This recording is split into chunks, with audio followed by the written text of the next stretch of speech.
Bismillahirrahmanirrahim. Assalamualaikum warahmatullahi wabarakatuh. Alhamdulillah wa syukurillah mitra-mitra kaum dangu sadayana urang masih tiasa patepang dangu deui tiasa sasarangan deui suksana semua dicoman. Alhamdulillah dina dinten ayeuna urang neraskeun dihanca dongeng anu ketunda dina dinten kamari jejerna si Kamileung. Dina dinten ayeuna urang diteraskeun deui nya. Mudah-mudahan kayaknya iya secara dongeng sunat sing ngajantenkeun panglipur kalebu panggeberahmana hiburan kanggo mitra-mitra sadayana di mana wae ayana. Disuklakna, disiklukna, anu sami-sami mika cinta tur mika resepkeun seni budaya Sunda, tengah-tengah memulai seni urang seni tradisional Sunda. Mitra saperti yang kolong tinggal waktos mangga urang dilajengkeun wae dongeng Sunda teh, wilujeng ngadangukeun, wilujeng manco dina hapena sewang-sewangan. Rung. Para mitra kaum dangu sadayana. Dina waktu harita kaayaan kerajaan Jatikameling. Rahayatna nu ngarasa kahibur eak-eakan hayang ningali satria-satria ti saban kerajaan, jawara-jawara ti saban paguron anu geus siap mintonkeun pangabisana, siap tarung ngalawan satria-satria anu aya di nagri Jatikameling. Panitia anu geus harita ngeureunkeun gamelanana anu padungdung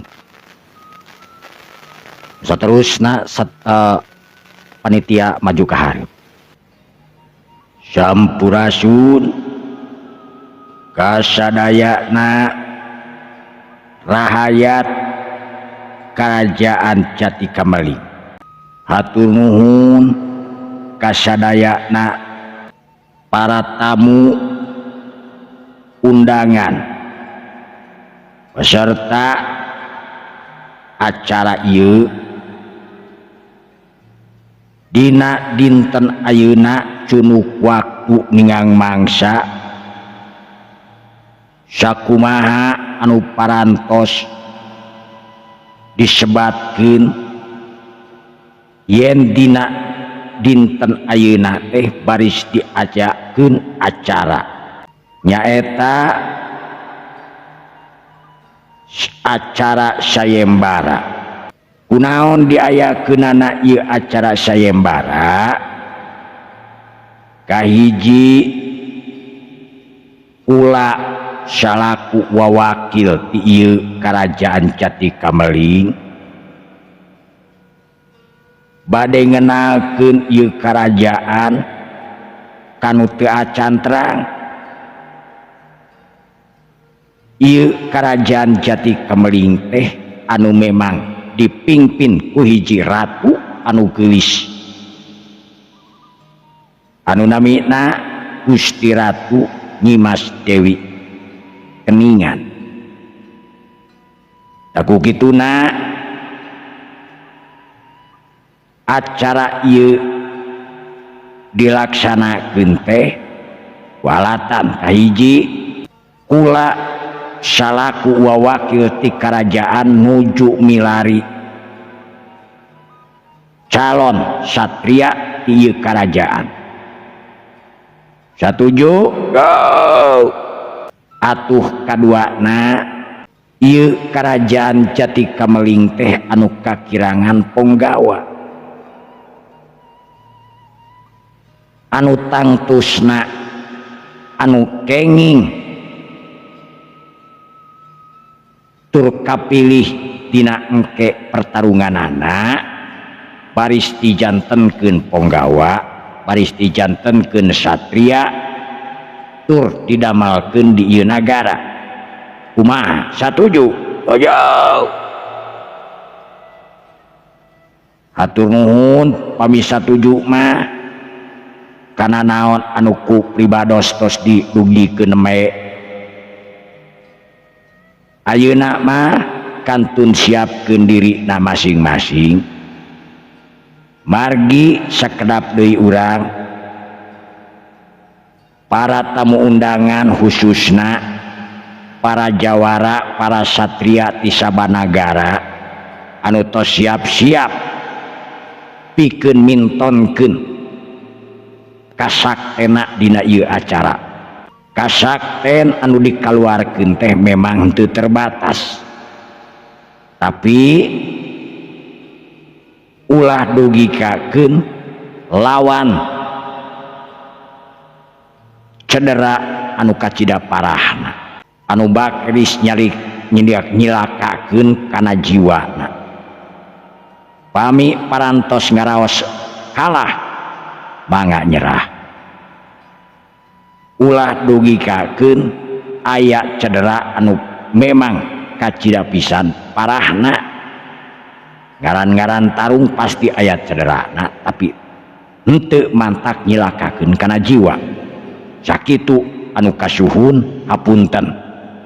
Mangga geura laksanakeun. Sanggeus puguh kitu mah harita. Panitia oge manggil peserta anu ngamimitian jeung peserta anu kadua. Curelat harita ayat 2 ting curelat.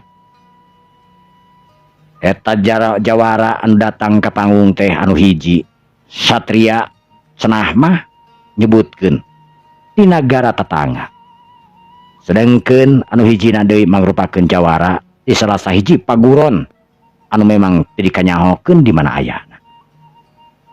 Duanana padu hareupan sanes kitu ting curelatna ting belesatna harita serangan ti pada musuh anu memang kedisang haripanana.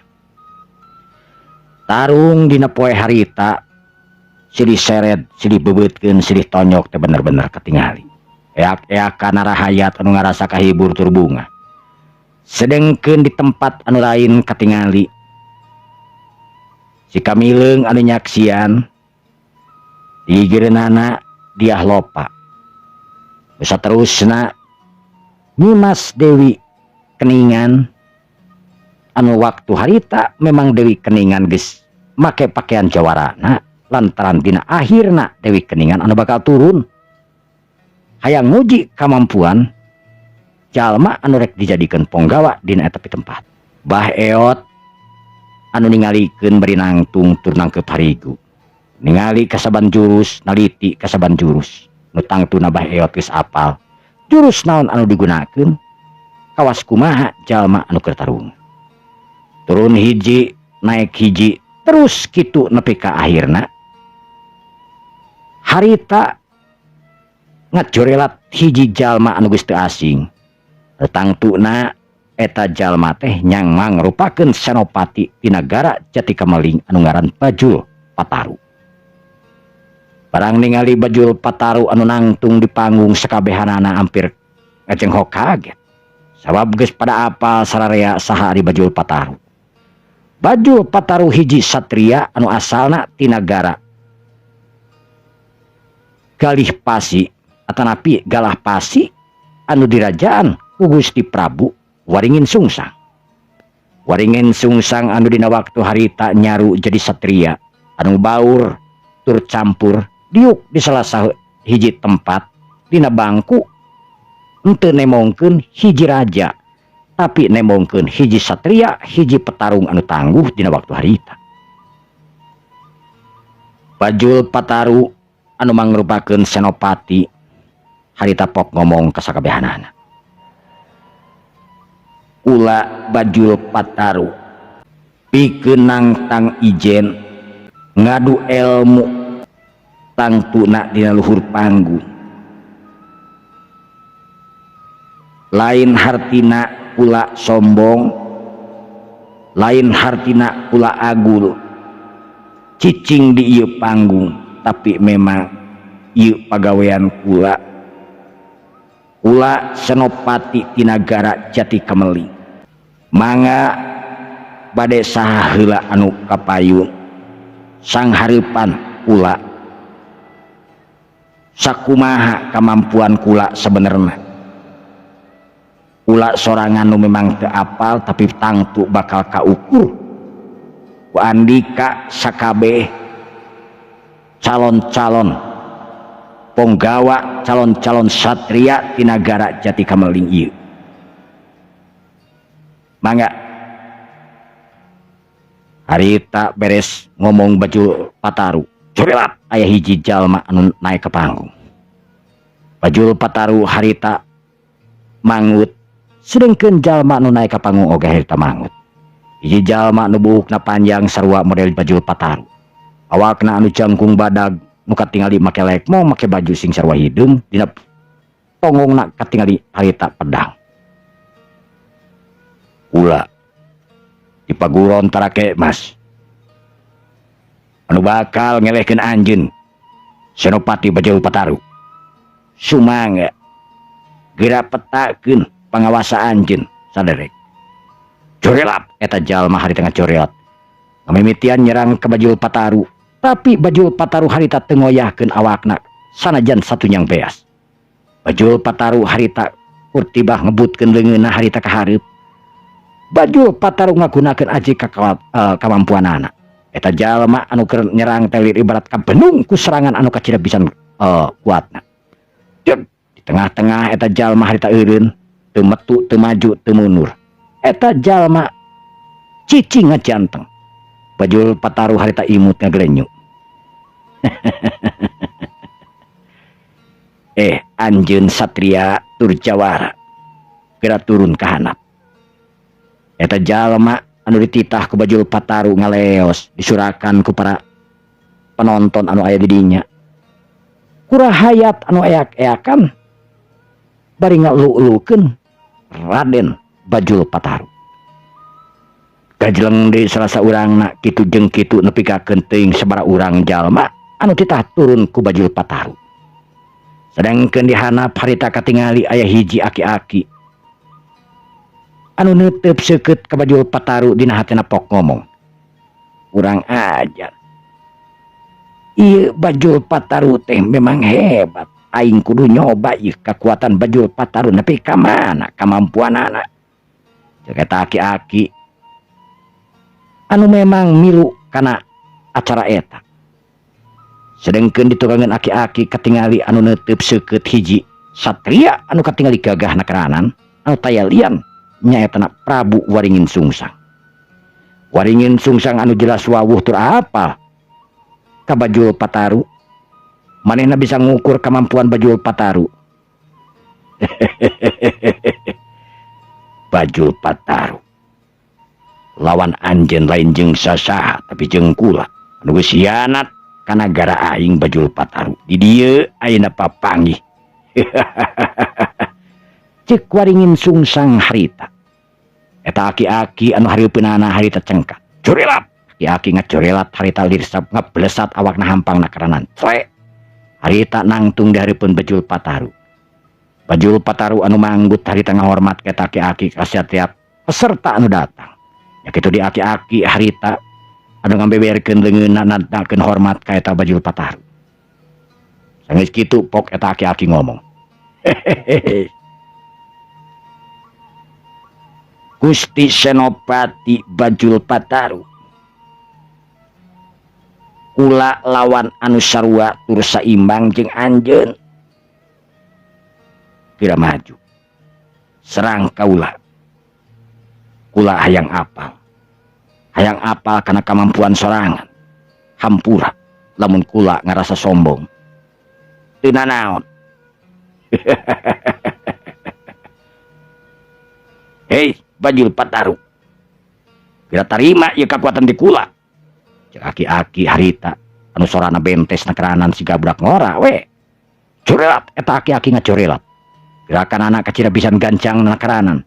Bajul Pataru kasebutkeun ngaranjug kaget sebab teu nyangka eta aki-aki teh anu ngabogaan gerakan anu sakitu pisan hebat. Bajul Pataru harita munurkeun lengkahna ka tukang. Plos serangan aki-aki harita ngeplos. Bajul Pataru oge harita anu kepancing tur nyerang ka eta aki-aki. Maksudna rek ngarah kana ka kemplong eta aki-aki anu cik keneh tos nyerang ka dirina. Tapi aki-aki oge memang aki-aki lain aki-aki kolot kumaha maneh. Aki-aki hebat we eta mah.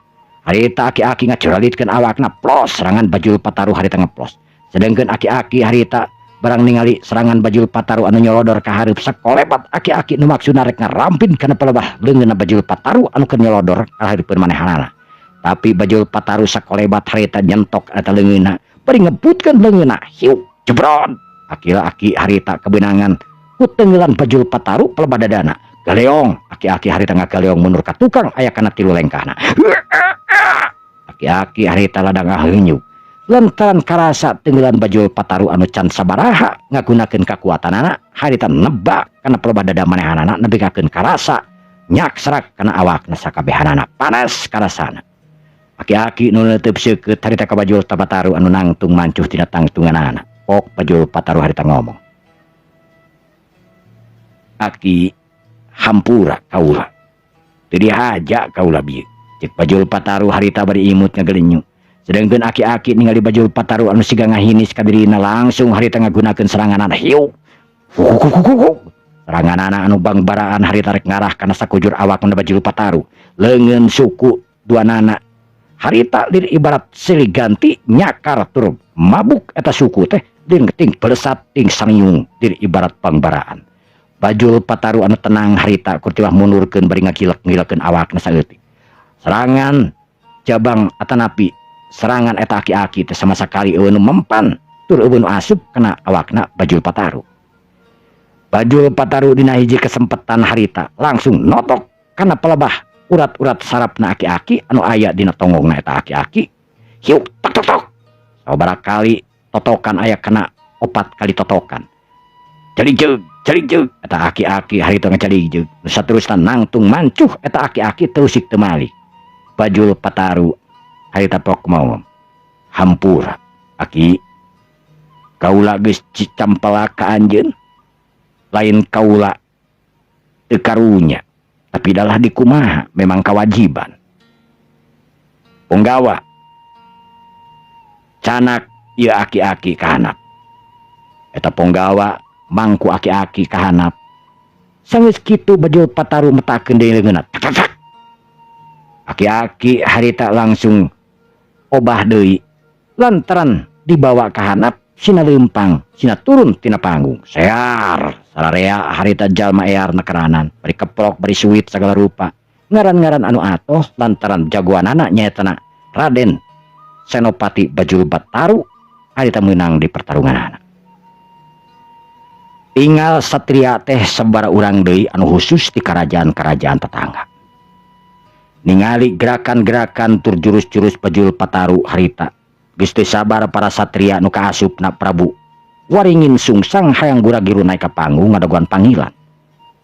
Dipanggil ku panitia hiji-hiji, corelat corelat corelat.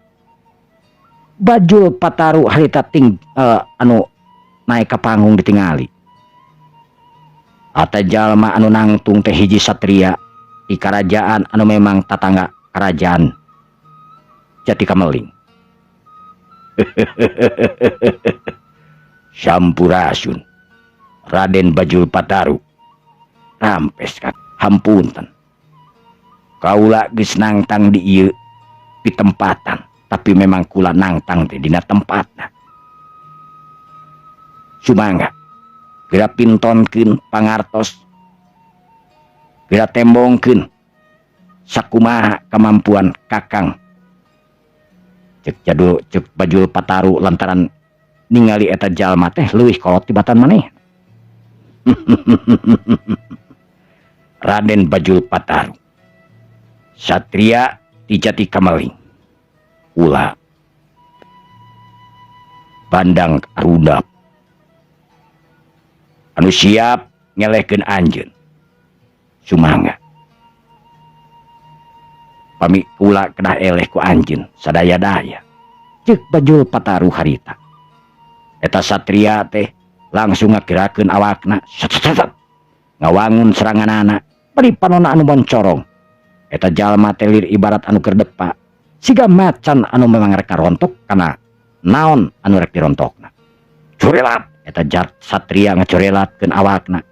Kuku cakaranana anu lir ibarat hukuna kala luar dina waktu harita rek ngareksakeun awakna Bajul Pataru. Tapi orokaya Bajul Pataru anu geus disiapkeun sagala rupana. Bajul Pataru anu geus masagi dina ulin bela diri na tangtuna geus siap pikeun ngaladenan sing saha wae anu datang ka hareupeun manehanana. Barang harita kalayang eta jalma sek pabarieun keur Bajul Pataru harita. Bajul Pataru harita ngacorelatkeun awakna leungit ilang tanpa karana ti hareupeun eta jalma nyaho-nyaho Bajul Pataru aya di tukangeunana. Hiu cebrod. Bajul Pataru anu nepak make jurus kekuatan anu sakuat tanaga tur kemampuanana anu dahsyat harita nepak kana babah tak-takna eta jalma. Barang ditepakan kana pruku eta jalma harita geus teu bisa walakaya deui kur sajurus Bajul Pataru bisa nalukeun eta satria. Satria anu lainna harita langsung we nararaek ka luhur panggung. Bajul Pataru ningali satria anu jangkung badag tur kasep harina waktu harita. Nimon ningali dina pangawakan na jelas leuwih gede tibatan manehanana. Awakna anu selir babalingbingan nembongkeun kamampuan tur kakuatan anu hebat. Sampurasun. Rampes Bajul Pataru. Senopati di Jati Kamaling sumuhun. Ula di Nagara Tanjung Buana anu siap ngaladenan kahebatan anjeun Raden. Sumangga geura pintonkeun, geura tunjukkeun. Mangga. Jorelat. Eta jalma anu ngajorelat. Gerakanana anu gancang nekeranan. Bajul Pataru harita katingali ngaranjug kaget. Sabab tetela ieu gerakanana anu teu kaukur ku dirina. Kukuk serangan eta jalma harita katingali.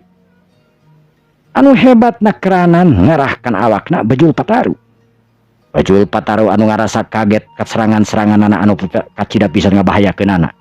Tapi keur Bajul Pataru anu geus loba pangalaman tangtuna hiji satria anu memang geus kasebutna geus moyan.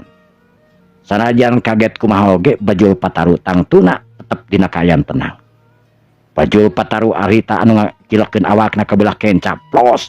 Serangan eta jalma ngeplos, sedengkeun Bajul Pataru ningali kelemahan dina musuhna. Harita dada ngemplong Bajul Pataru ngasupkeun seranganana, tapi orok aya eta jalma mundur ka tukang bari ngacureutkeun awakna. Nu saterusna ngajauh eta jalma ka luhur rek ngarah kana sirahna Bajul Pataru. Bajul Pataru harita nu ngarengtogkeun awakna ka gigir, bari didoyongkeun awakna nepak ka babas suku anu ngahius tarikna keranan. Hiu galeong eta jalma langsung ngagaleong. Tapi teu rabuh tre eta jalma nepi ka hampang nekeranan ngetre teu kadenge kahanap turuna. Eta jalma satria teh neuteub seukeut ka Bajul Pataru. Dina hatena tangtuna ngomong hebat nekeranan ieu Bajul Pataru. Bajul Pataru oge nu teu wani gegabah caringcing pageuh kancing saring sapageuh iket tangtuna. Sanajan naon oge tetep Bajul Pataru bakal narima karena segala kemungkinan eleh atawa menangna dina tarung ieu. Eta jawara langsung ngerang deui ke Bajul Pataru make gerakan-gerakan anu anehna deui. Bajul Pataru anu ngarasa heran tur aneh karena serangan-serangan ieu musuh. Kapaksa ngabendung serangan ieu jalma. Hiu geduk das. Dua kali serangan harita ditadah ku peureub Bajul Pataru. Dua peureub anu kaambeun nepi ka hangitna keranan. Dari deug Bajul Pataru harita mundur ka tukang kurang leuwih meureun salengkah setengah. Sedengkeun eta jalma mundur ka tukang kurang leuwih 2 lengkah. Renghap eta jalma ngarenghap. Kurang ajar. Memang bener Bajul Pataru teh lain kurbeja hebatna teh. Bajul Pataru anu imut ngegalenyu. Mangga. Sepkeun pangawasa andika. Cek Bajul Pataru harita. Jorelat eta jalma nu ngarasakeun panasaran meureunnan. Hayang kurang giru ngagempur ke Bajul Pataru. Eleh tenaga tapi teuing aya ilmu nama kitu ceuk pikirna. Serangan-serangan eta jalma anu aneh beuki gancang beuki jocorelatan karanan. Tapi Bajul Pataru tetep ngimbangan karena serangan-serangan eta musuhna. Nu antukna Bajul Pataru harita ngasupkeun serangan kana pelebadadana. Yuk geduk das. Eta jalma langsung mundur ka tukang dadalig degan. Kubrag. Eta jalma hampir lagrag cenah panggung. Geus puguh kitu eta jalma geus teu bisa kumaha-kumaha deui. Nu antukna panitia langsung mawa eta jalma ka handap. Tukung sirila curilat harita 2 bayangan anu naek ka panggung. Bajul Pataru harita anu manggut sabab tetela 2 bayangan teh ieu jalma teh nu ngabahayakeun. Eta jalma anu katingali 2 nana anu sirih reret. Bisa terus tak ngagunakeun gerakan-gerakan ibarat monyet we kalakuanana. Bari jeung gagaro segala rupa eta jalma ngan teu teh hidut-hitut we meureun.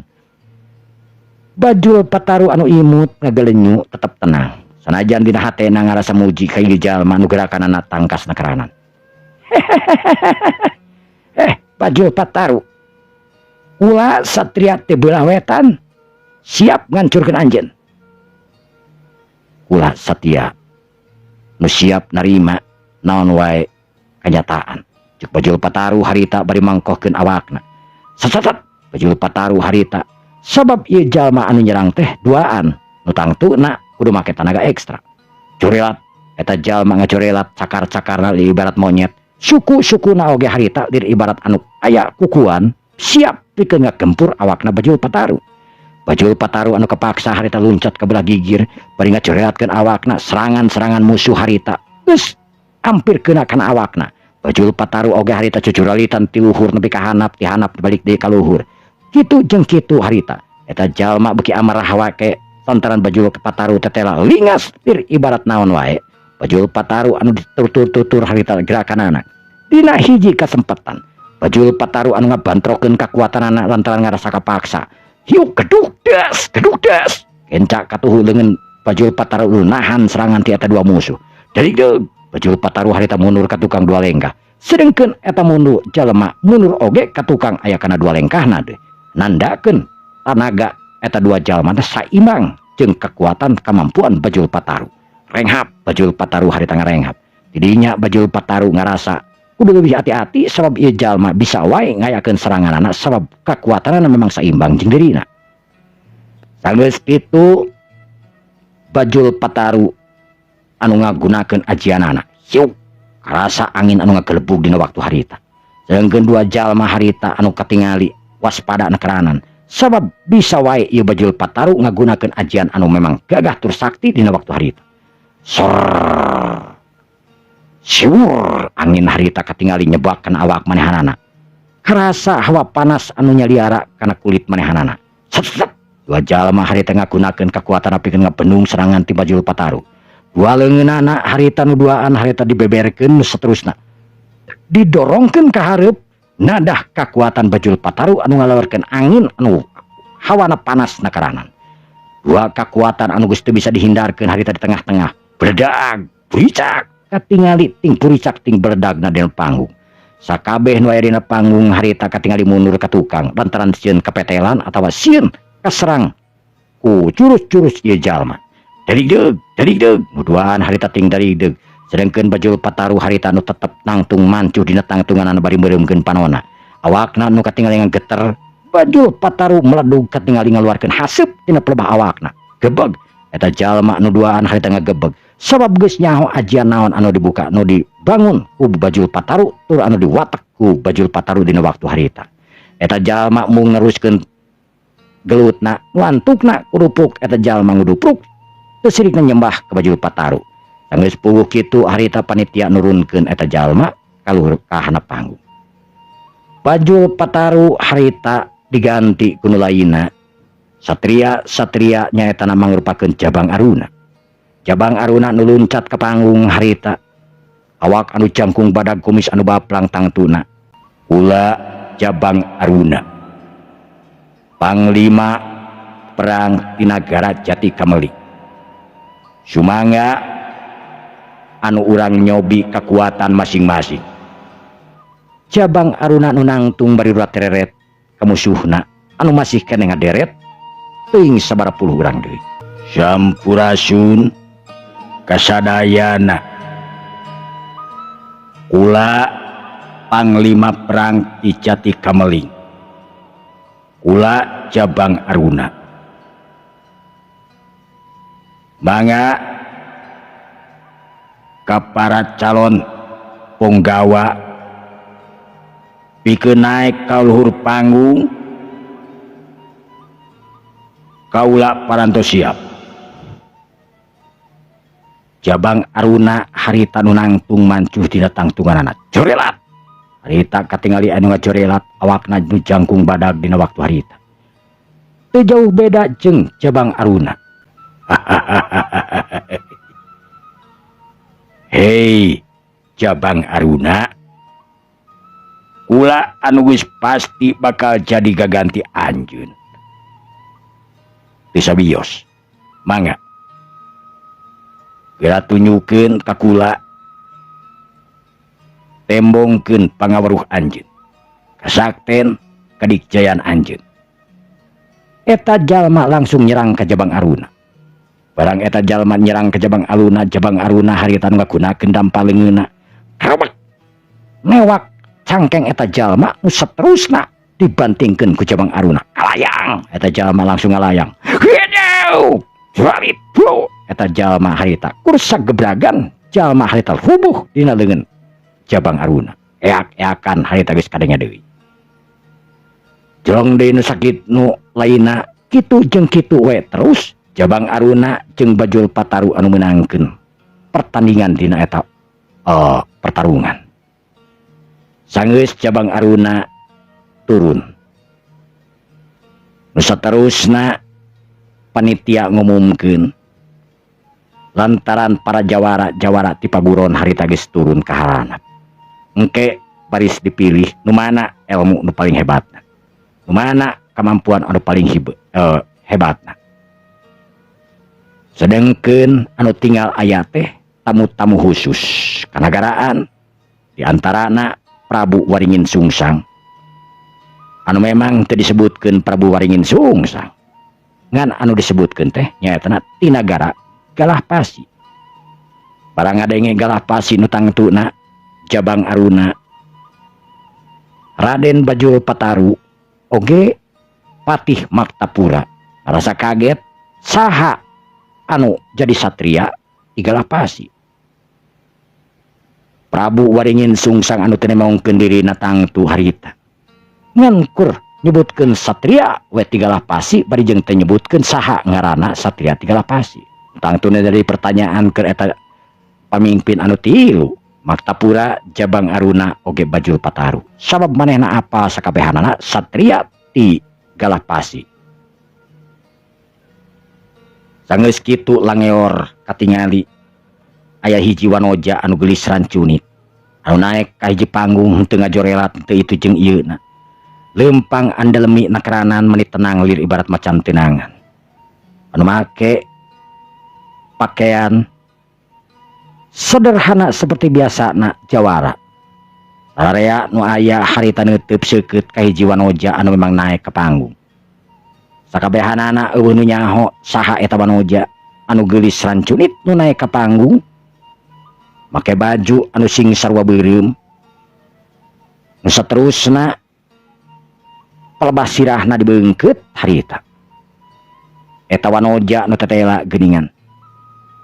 Nimas Dewi Keningan, ratu di nagara Jatikameling anu teu nunjukkeun karatuanana.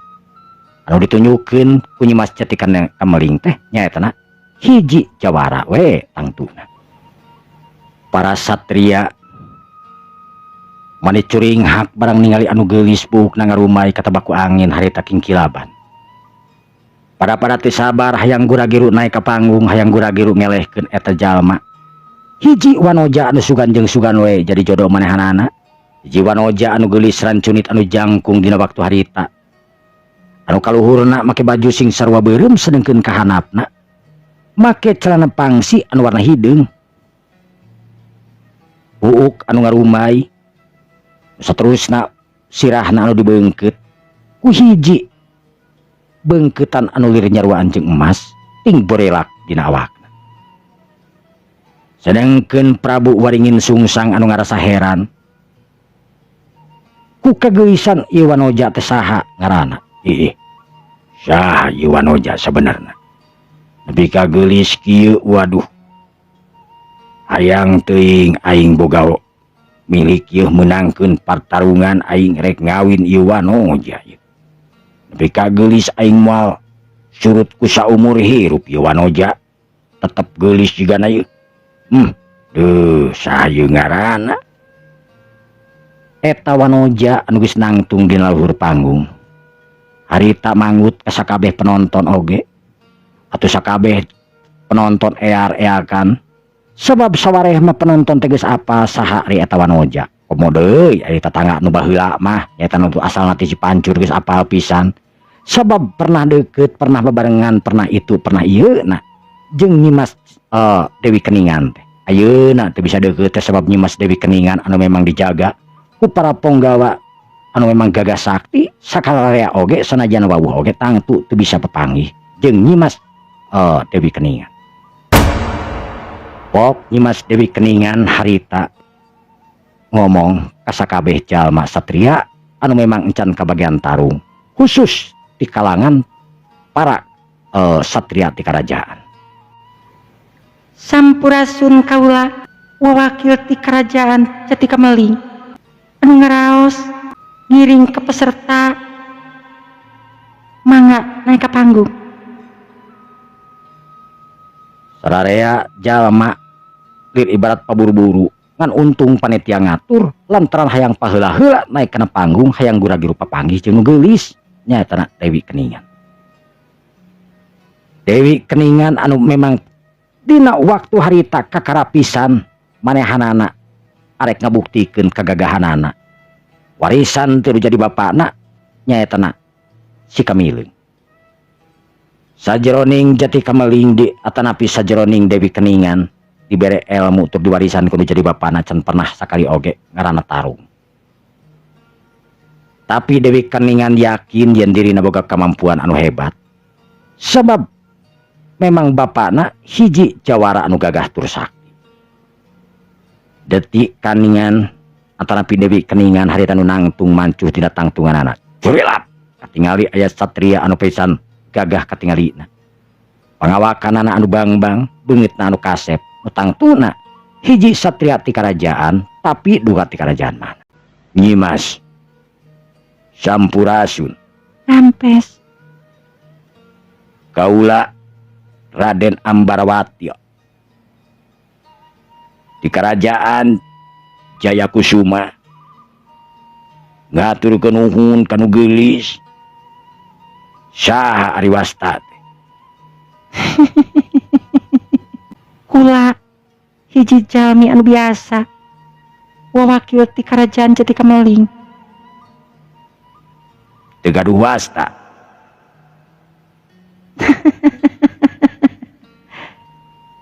Engkau ge terang nyerira. Waduh, hapunten atuh kakang bade ngawitan nyerang ieu. Sumangga ira pintonkeun sakabeh sadaya katiasa teh. Eta jalma langsung ngacorelat harita nu maksudna rek nyangkeh tur rek newak kana cangkeng anu leungit Nyimas Dewi Keningan. Tapi Nyimas Dewi Keningan harita anu nangtung mancu dina tangtunganna teu ngobahkeun awak saeutik-eutik acan. Barang satria anu ngalayang harita Dewi Keningan kurtibah ngagunakeun curugna harita diutekkeun saeutik. Jolongjong eta jalma harita ngajolongjong mundur ka tukang sabaraha lengkah ngadayagdag meh-mehan lagragan turun panggung.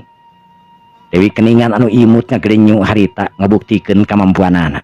Hiji ratu anu gagah, hiji ratu anu sakti manraguna dina waktu harita anu can nyahoeun yen eta teh sararea oge ratu di nagara Jatikameling. Sedengkeun si Kamileung anu nyerengeh Nyimas Diah Lopa oge sarua harita nu imut ngaglenyu ningali kalakuan nu jadi anakna nu ngaheureuyan ka para pesertana. Turun hiji datang hiji, turun hiji datang hiji. Kitu jeung kitu we teh geus sabaraha puluh urangna. Sedengkeun Nyimas Dewi Keningan anu teu pernah kasentuh awakna sing kusaha wae. Anu terakhir tangtuna hiji satria anu gagah tur pinilih. Nyaetana Raja Tigalah Pasi anu ngakukeun nyaetana satria Tigalah Pasi anu teu nyebutkeun ngaranna saha. Curelat eta satria Tigalah Pasi anu ngaran Prabu Waringin Sungsang tetangtuna. Harita ngacorelat awakna nyaho-nyaho geus aya di hareupeun Nyimas Dewi Keningan. Tapi keur Nyimas Dewi Keningan anu tangtuna boga ilmu teu jadi bapana warisan. Teu ngarasa gimir, teu ngarasa keueung. Sing sakumaha wae oge kahebatan musuh-musuh manehanana. Pok Galah Pasi atanapi Prabu Waringin Sungsang. Satria Tigalah Pasi harita ngomong. Sampurasun Nyimas. Ulah Waringin Sungsang hiji satria nu tangtos bakal mileuheungkeun salira.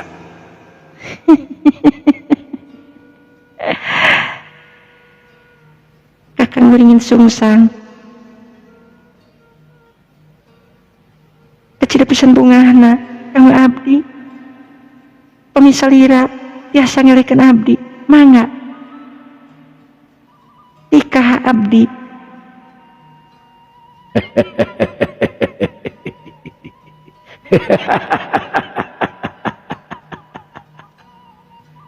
Bagja kumancangan pikeun kakang. Yakin kakang bakal menangkeun dia pertempuran. Mangga. Bila pintonkeun kahebatan kakang. Bila tikah abdi pemi tiasa ngelekeun abdi.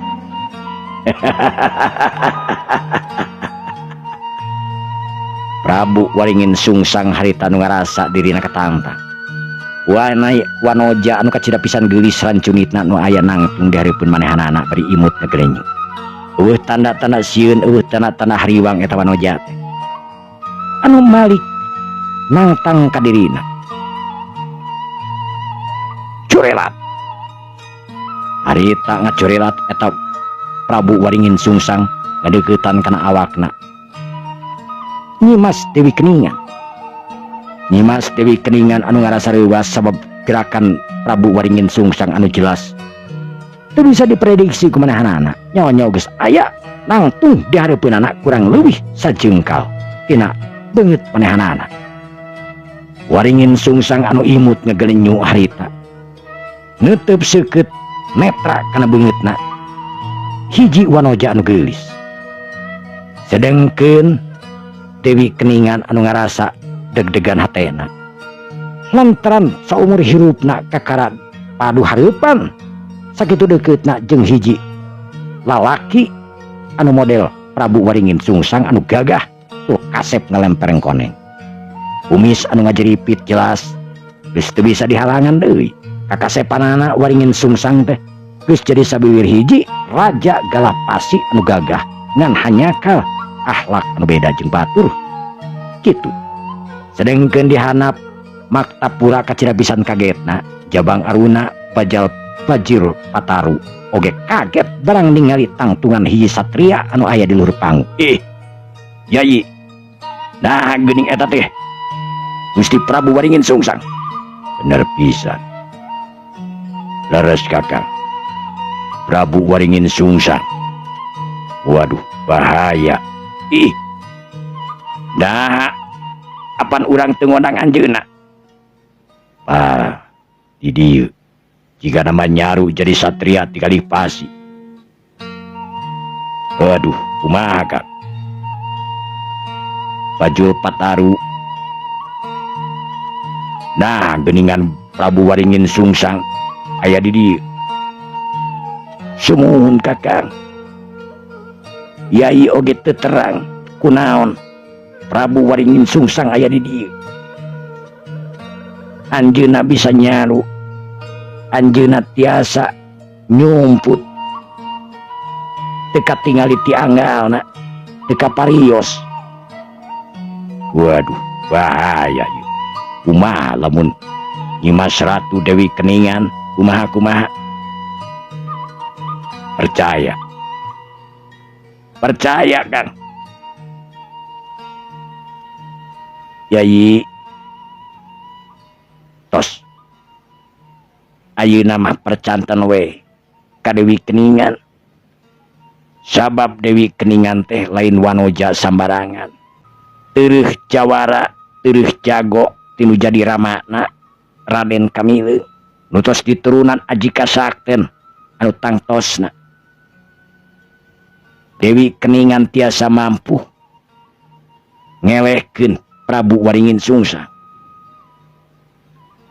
Eta nu tiluan teh katingali bangun anu geumpeur nakeranan sok sieun we Prabu Waringin Sungsang menangkeun tarungna sabab nyaho sararea oge wen Waringin Sungsang teh memang hiji satria hiji raja anu gagah sakti ti nagara Galipasi.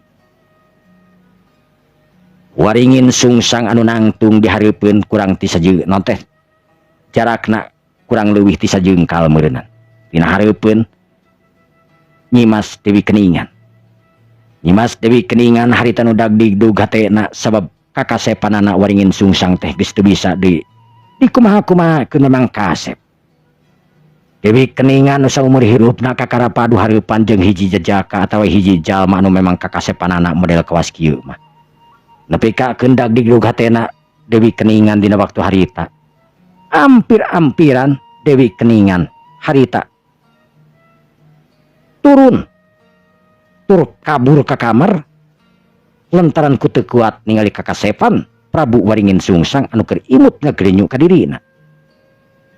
Ngong kadenge kena ceuli harita. Hiji sora anu geus teu asing deui nyatana bapana.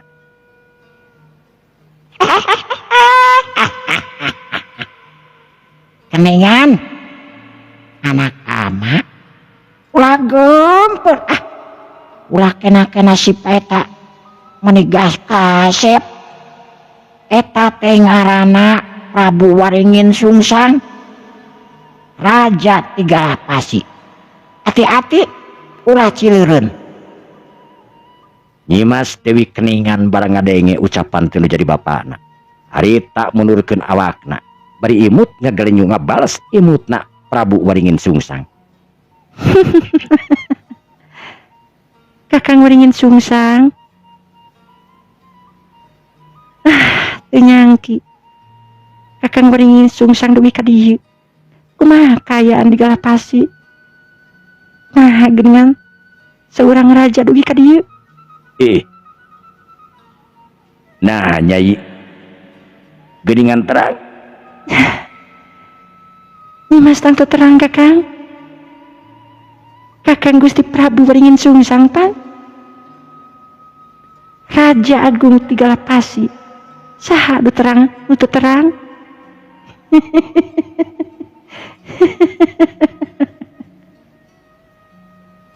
Waduh. Tetela aing geus dikanyahokeun. Saha nu geus nganyahokeun ka aing? Geus pasti si Maktapura. Jabang Aruna jeung Bajul Pataru pasti nu ngabejaan ka manehanana, tapi kumaha carana? Kakang, kunaon geuningan luman lamun sapertos kitu? Pami kakang di nagara ayeuna nuju ka sasahan, kunaon make duwi ka dieu? Sanes urus negara kakang. Yai. Teu kenging nyarios kitu geulis. Akang ka dieu teh tangtos aya maksud anu tangtu, aya anu niat anu utama. Naon eta teh? Kakang bade mileungkeun salira. Kakang bade ngajantenkeun salira istri kakang. Anu kasabaraha? Nah, ieu teh bagi jeung tumaros anu kasabaraha we. Ini bertanya serius. Mangga. Ayeuna mah ku tarung we. Kanggo ngabuktoskeun nah jisim abdi teh tiasa janten istri kakang ngater di mana.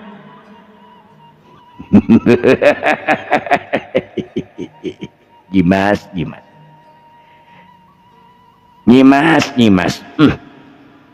Gelis akang anu pasti bakal mengengingkeun ieu pertarungan. Sumangga. Iya. Corelat harita Prabu Waringin Sungsang ngacorelatkeun awakna. Aji Waringin Sungsang anu dipibogaana tangtuna digunakeun dina waktu harita. Gerakan-gerakanana anu memang matak unik, matak heran jalma anu ningalina. Tapi keur Nyimas Dewi Keningan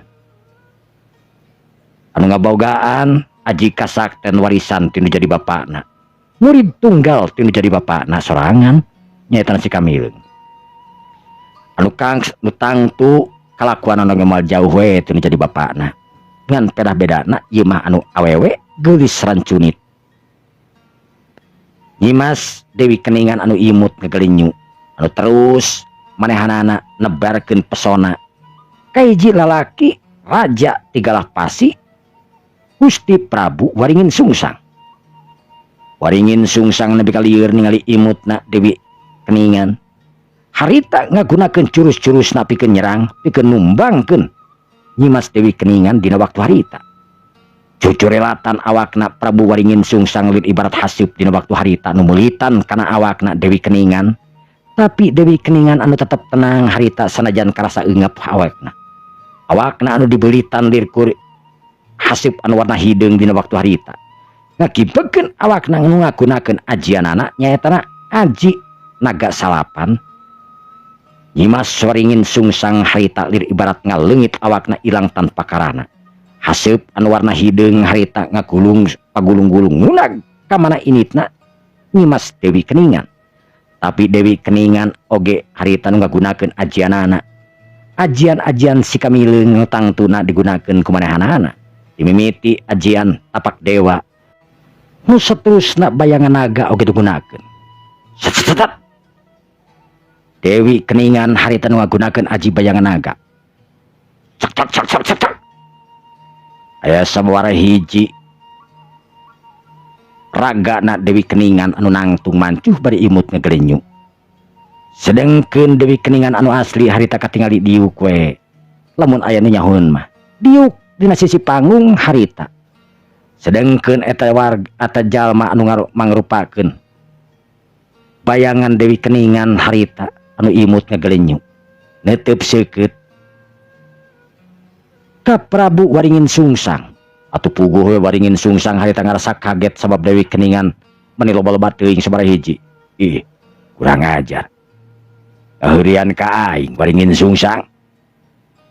Ieu ajian naon? Nepi ka loba-loba teuing kawas kieu. Lamun diitung-itung ku aing ieu pinuh panggung ieu. Cek Waringin Sungsang harita. Pok Waringin Sungsang harita ngomong. Hei geulis Dewi, saha nami anjeun salirat saleresna? Kunaon ngaheureuyan kakang seperti kieu? Jawaban. Dewi Keningan nu asli ketiba seuri we. Anu nyumput di satu kangeunana harita diuk menit tenang nakeranan ningalikeun ka bayangan-bayangan anu harita keur imut pabaliut ka ditu ka dieu. Sedengkeun Prabu Waringin Sungsang anu bingung kudu nyerang anu mana. Aduh, kurang ajar. Ulang kudu ngagunakeun ajian sapu jagat. Sapu nyere kamari geus leungit. Sapu inyuk oge eueuh. Sapu jagat aing gunakeun nya.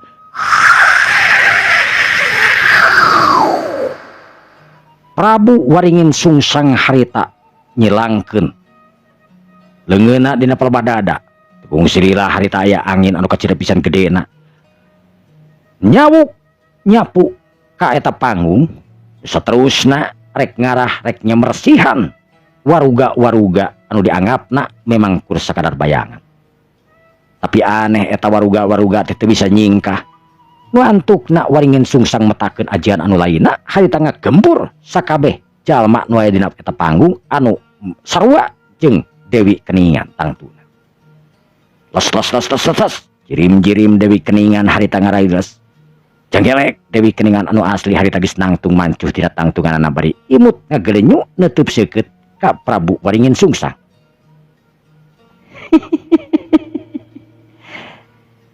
Prabu Waringin Sungsang. Kumaha? Bari diteraskeun. Apanan Waringin Sungsang?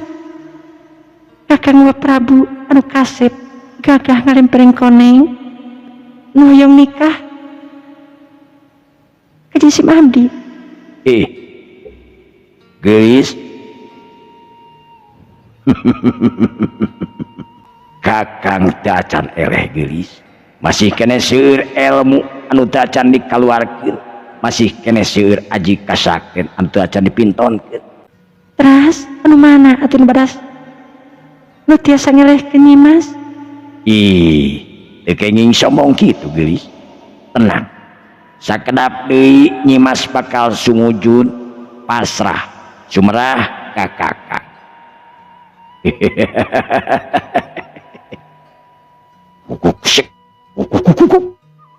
Serangan Prabu Waringin Sungsang harita mangrupakeun serangan anu aneh karasa kana awakna Nyimas Keningan.